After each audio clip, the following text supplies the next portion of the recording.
वंदे मातरम। देखबे भारतबासी आमी हासि हासि करब फांसी देखबे भारतबासी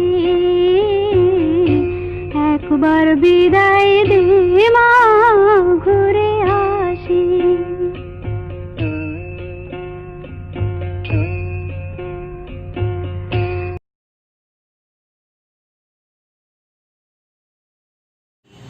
जय क्रांतिकारी, जय मातृभूमि, वंदे मातरम। साथियों, वैसे तो क्रांतिकारी घटना को अंजाम देकर जेल यात्रा किसी भी क्रांतिकारी के लिए एक ऐसे चरम सम्मान का विषय हुआ करता था मानो उसे कहीं ना कहीं किसी नरेश की पदवी दे दी गई हो। लेकिन एक जेल जहां पर यह नरेश स्वयं को सम्राट एवं सम्राट से चक्रवर्ती सम्राट भी अनुभव कर सकता था, यह एक ऐसी जेल थी जहां यदि कोई भी क्रांतिकारी वार्ड नंबर 7 में भेज दिया गया, उसका मतलब यह होता था कि यह फांसी का अभियुक्त है। एवं एक और पदोन्नति जब 7 नंबर की जेल से उसे 15 नंबर के वार्ड में भेजा जाता था, इसका मतलब यह होता था कि अगले दिन इस क्रांतिकारी को फांसी देने वाली है। और वार्ड नंबर 15 में जब कोई क्रांतिकारी आता था तो उसे यह महसूस होता था मानो वह स्वयं अजीम और शान शहंशाह है, वह स्वयं कोई चक्रवर्ती सम्राट है। सारी दुनिया उसने फतेह कर दी है। अपनी मातृभूमि पर अपना सर्वोच्च बलिदान देने वाले महान क्रांतिकारी श्री वैकुंठ शुक्ल जी की फांसी का वर्णन करेगा आज का फांसीवाद का यह छोटा सा कार्यक्रम, जिनकी फांसी 14 मई सन 1934 को गया जेल में हुई। गया जेल में बाकायदा ये व्यवस्था की गई थी कि अमुक जेल का यह वार्ड सिर्फ फांसी के अभियुक्तों के लिए ही होगा एवं आगे जिस दिन फांसी दी जानी है 15 नंबर का वार्ड अर्थात क्रांतिकारी जिसे अगले दिन फांसी दी जानी है। अब हम चर्चा करते हैं जब हमारा यह क्रांतिकारी फांसी से एक दिन पूर्व 15 नंबर वार्ड में आया। बहुत ही रोचक वर्णन है क्योंकि ऐसा कम देखने को मिलता है। ऐसा सुखद संयोग बहुत कम मालूम पड़ता है कि एक क्रांतिकारी के फांसी के अंतिम दिनों का वर्णन किसी दूसरे क्रांतिकारी ने किया हो। जी हां, हमारे अमर क्रांतिकारी वैकुंठ शुक्ल जी के ही साथी क्रांतिकारी श्री विभूति भूषण दास गुप्त जी ने अपनी पुस्तक से ही महावर्षार गंगा जल, जिसका हिंदी रूपांतरण बाद में सरफरोशी की तमन्ना के नाम से किया गया, इस पुस्तक में हमारे इस अमर क्रांतिकारी ने दूसरे अमर क्रांतिकारी वैकुंठ शुक्ल जी की फांसी का विस्तार से वर्णन किया है, उन अंतिम क्षणों का जब हमारा यह वीर क्रांतिकारी फांसी के फंदे का वर्ण करने जा रहा था। दास गुप्ता जी लिखते हैं कि बेड़ियों की आवाज खन खन जब अचानक कानों पर पड़ी तो उन्हें यह ज्ञात हो गया कि अब हमारा यह शेर, हमारा यह सिंह, हमारा यह क्रांतिकारी चक्रवर्ती सम्राट बनने के कदमों की ओर अग्रसर है। अर्थात 15 नंबर के वार्ड में यह सिंह आ चुका है, हमारा यह क्रांतिकारी आ चुका है। यह एक ऐसा गौरव था, यह एक ऐसा स्थान था जिसका हमारे कई क्रांतिकारी इंतजार करते थे। यह सौभाग्य का दिन आज आया था अमर क्रांतिकारी वैकुंठ शुक्ल जी के जीवन में। वैकुंठ शुक्ल जी के अंतिम दर्शन करने की इच्छा तमाम क्रांतिकारियों को थी। इनके साथ जो बड़े क्रांतिकारी जेल में थे उनमें रघुनाथ पांडे जी थे, त्रिभुवन आजाद जी थे, विभूति दास जी तो थे ही सही। तो इनकी इच्छा थी शाम को ही कि येन केन प्रकारन हमारे अमर क्रांतिकारी जो कल फांसी के फंदे को चूमने वाले हैं उनके अंतिम दर्शन हो जाए। किंतु दुष्ट गोरे कई बार हमारे क्रांतिकारियों के फांसी के दृश्यों को देखकर तिलमिला जाते थे, उन अंतिम क्षणों को देखकर तिलमिला जाते थे। अभी भगत सिंह, सुखदेव और राजगुरु की फांसी हुई थी, उससे पूर्व कांकुरी के रोशन सिंह जी की फांसी, अशफाक उल्लाह खान, राम प्रसाद बिस्मिल, इन सब की फांसी के उन अनुभवों को देखकर गोरे तिलमिलाए हुए थे। जब कभी भी हमारे अमर क्रांतिकारी अपने अंतिम पथ पर होते थे तो जेलों में से ही दोनों हाथ बाहर निकाल के, वो पथ ऐसा होता था कि आजू बाजू हमारे क्रांतिकारियों की कोठरियां हुआ करती थी और उसी पथ में से हमारे इन अमर क्रांतिकारियों को फांसी के रास्ते पर गुजरना होता था।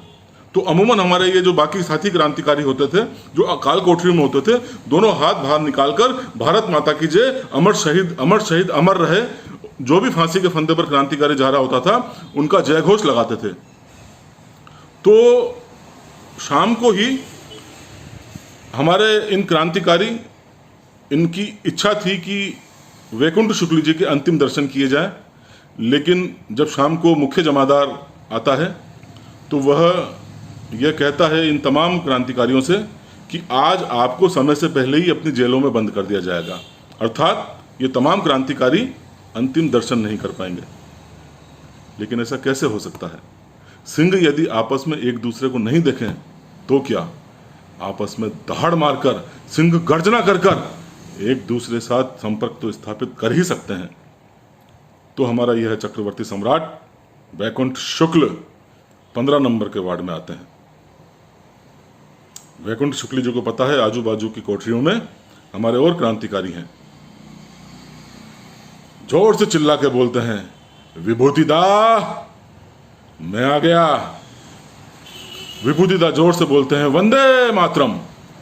बगल की कोठरी, कोठरी नंबर 10, कोठरी नंबर 9 और 8 से भी आवाज आती है, वंदे मातरम।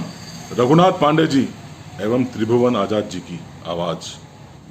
चारों क्रांतिकारी आपस में एक दूसरे के साथ वंदे मातरम के जय घोष के साथ मिलते हैं। तो अब वैकुंठ शुक्ल जी विभूति दास गुप्त जी से कहते हैं, दादा अभी तो फांसी में बहुत देर है, पूरी रात बाकी है, तो क्यों न यह संपूर्ण रात्रि जश्न में बिताई जाए। तो दादा क्यों न खुदीराम बोस जी ने अंतिम क्षणों में जो फांसी का गाना गाया था, हांसी हांसी पर अब फांसी, मां देखे बे भारतवासी, क्यों न उस गाने को गाया जाए। विभूति दादा एक बार वो गाना तो गाकर सुना दो। विभूति दादा खुदीराम बोस जी के अंतिम क्षणों का वो गाना गुनगुनाने लगते हैं। अचानक चारों जेलों की कोठरियों से आवाज सुनाई देती है, जोरदार आवाज, और चारों क्रांतिकारी खुदीराम बोस जी के गीत में झूम उठते हैं। इसी प्रकार देशभक्ति के गानों के साथ कब रात बीत जाती है चारों क्रांतिकारियों को पता ही नहीं पड़ता। अचानक घड़ी का घंटा 4 बजा देता है। वैकुंठ शुक्ल जी बोलते हैं, दादा अब फांसी का समय नजदीक है, अब मुझे जाना होगा। तो दादा क्यों न इस आखिरी घंटे में वंदे मातरम गाया जाए। जोरदार वंदे मातरम का गान होता है। चारों क्रांतिकारी एक बार पुनः वंदे मातरम के गान में डूब जाते हैं। ऐसे करते करते अंतिम पहर आ जाता है। वह क्षण, ठप ठप ठप ठप बूट की आवाज गोरे वैकुंठ शुक्ल जी को लेने आते हैं। अब वैकुंठ शुक्ल जी अपने अंतिम मार्ग पर निकल पड़ते हैं। ज्यों ही विभूति दादा की कोठरी नजदीक होती है, वैकुंठ शुक्ल जी कहते हैं, अच्छा दादा अब चलता हूं, फिर भारत भूमि पर जन्म लूंगा, हिंदुस्तान तो आजाद नहीं हुआ। यह कहते हुए इन अंतिम संबोधनों के साथ हमारा यह क्रांतिकारी हंसते हंसते फांसी के फंदे पर चल जाता है। वैकुंठ शुक्ल जी फांसी के तख्ते पर खड़े हैं। अमूमन हमारे जितने भी क्रांतिकारियों को फांसी दी गई चूंकि जो जल्लाद होते थे वो होते तो भारतीय पृष्ठभूमि से ही थे, उनके अंदर, उनके हृदय में पीड़ा भी होती थी, ग्लानि भी होती थी, अवसाद की स्थिति होती थी, लेकिन उनकी मजबूरी थी, रोजी रोटी, उनके पेट के कारण उन्हें यह घृणित कार्य भी करना पड़ता था। किंतु जल्लाद भी हमारे इन चट्टानों की फांसी के समय द्रवित हो उठता था। एक ऐसा विचित्र घटनाक्रम हुआ वैकुंठ शुक्ल जी की फांसी में, जिसका जिक्र करना बहुत जरूरी है। जल्लाद हमारे इस वीर क्रांतिकारी को देखकर अचानक न जाने कौन से ख्यालों में खो गया।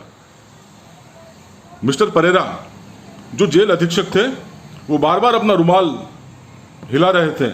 यह एक संकेत होता है जल्लाद के लिए कि अब फांसी के तख्ते को खींच लिया जाए ताकि क्रांतिकारी की फांसी संपन्न हो। जल्लाद न जाने कौन से विचारों में खोया हुआ था।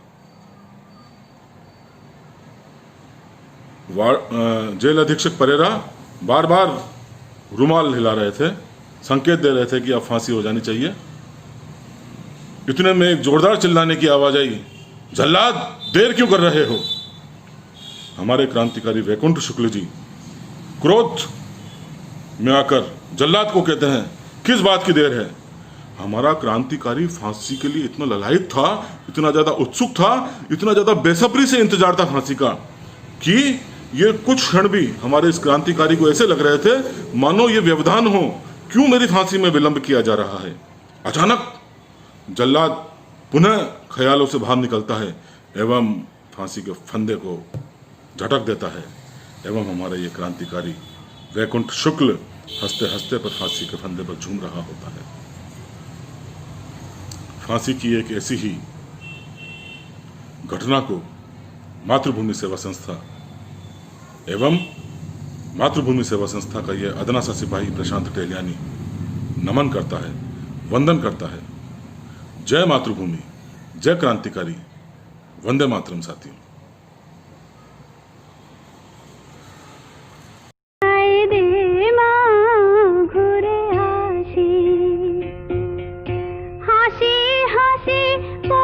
वंदे मातरम।